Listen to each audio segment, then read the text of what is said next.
बता दें कि गोरखपुर के गोरखनाथ मंदिर में मूर्ति प्राण प्रतिष्ठा के अवसर पर आयोजित 7 दिवसीय श्रीमद् भागवत कथा ज्ञान यज्ञ के चौथे दिवस के अवसर पर कथावाचक व्यास डॉक्टर श्याम सुंदर पाराशर ने भक्त ध्रुव से कहा, हम सभी लोग हैं उत्तानपाद।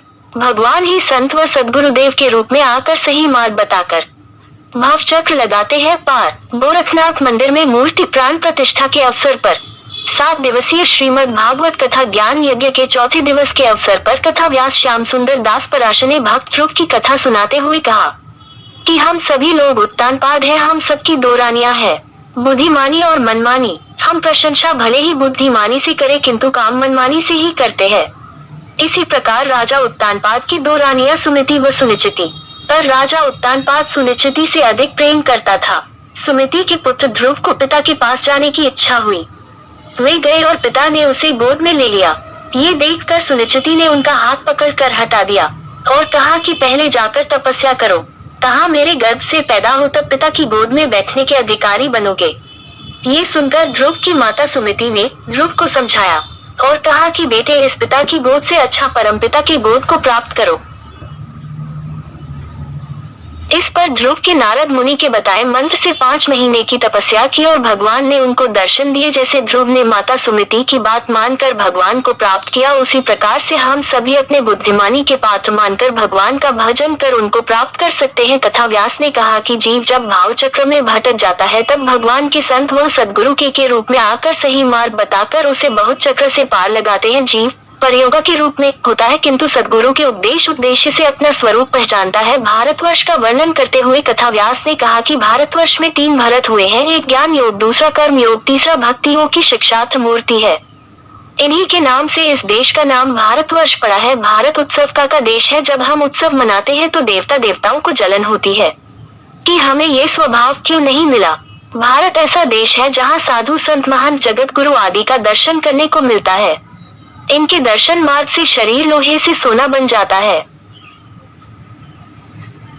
संत पारस मणि होते हैं, उनके स्पष्ट मार्ग से हमारे लोहे जैसे शरीर स्वर्ण हो जाती है एवं देवों की शरीर चांदी जैसी होती है। उन्हें पारस जैसे संत समागम का लाभ नहीं मिल पाता। इसीलिए तुलसीदास जी ने कहा है कि बड़े भाग्य मनुष्य तन पावा सुर दुर्लभ सब ग्रंथन इटावा। कथा व्यास ने कहा कि जीवन में जब भगवान की भक्ति रूपेश सुरेखा सूर्य का उदय होता है तब जीवन के सभी अंधकार दूर हो जाते हैं। इस अवसर पर गोरखनाथ मंदिर के प्रधान पुजारी योगी कामनाथ कटक उड़ीसा से, योगी शिवनाथ महंत रविंद्र दास वाराणसी से, संत संतोष दास सतुआ बाबा देवी पाटन से, महत्व मिथिलेश नाथ, योगी रामनाथ यजमान में मयंक अग्रवाल, प्रदीप जोशी, अवधेश सिंह, अजय कुमार सिंह, डॉक्टर शिव शंकर साहू शाही एवं बड़ी संख्या में कथावाचक उपस्थित रहे।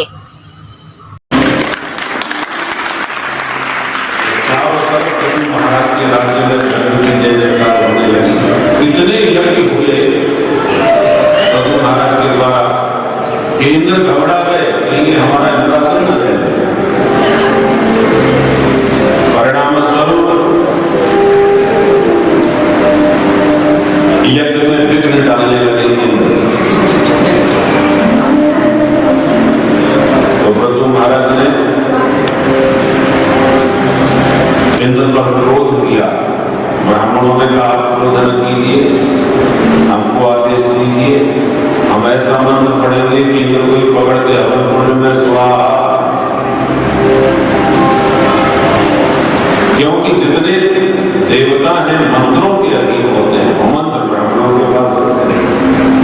दैवाधीनम जगत सर्वम मंत्राधीना च देवता देवमंत्रा ब्राह्मणाधीना तस्मात् ब्राह्मण देवता। प्रभु महाराज के द्वारा दिव्य धर्म का उद्घोष देने का इन्हीं प्रभु महाराज के वंश में राजा प्राचीन वही बहुत बड़े कर्मकांडी थे और पशुओं की बलि बहुत चढ़ाते। एक दिन नारद जी ने टोका और पुरंजनोपाध्याय की बलि की कृपा, नारद जी की कृपा से प्राचीन बलि का उद्धार हुआ। इनके 10 बेटा थे। उन्होंने भी नारद जी से पूछा, बाबा जी बताओ भगवान को पाने का शॉर्टकट रास्ता क्या है, जल्दी मिल जाए ठाकुर जी। ऐसा दया सर्वभूतेषु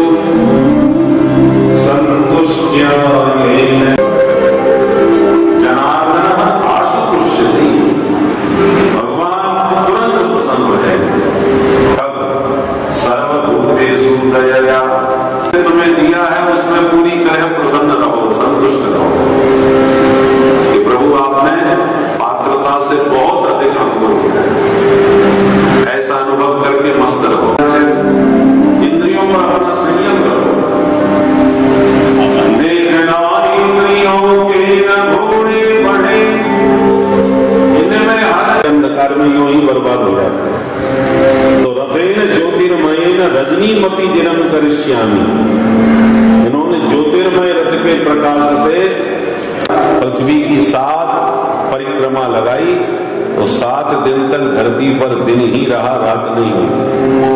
ब्रह्मा जी घबरा गए, प्रियव्रत को आगे इंद्र के ज्येष्ठ पुत्र नाभि,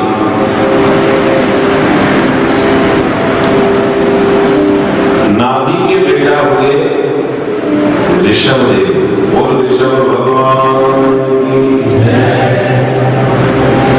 और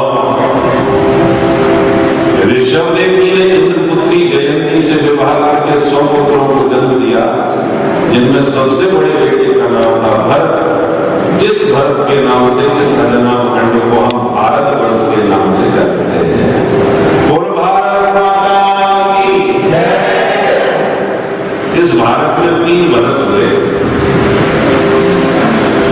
एक कर्म योगी, एक ज्ञान योगी, एक भक्ति योगी। ये जो ऋषभदेव जी के पुत्र भरत है, एक ज्ञान योगी भरत है, एक अगले जन्म में जड़ भरत बने, जिन्होंने अपने दिव्य उपदेश से रघुगण जैसे राजा को दिव्य आत्मबोध कराया। रघुगण भी सत्संगी थे, संत प्रेमी थे, परंतु राजा बने की अकड़ में रहते थे, इसलिए जड़ भरत जी ने उनका अहंकार तोड़ा। तुम संतों की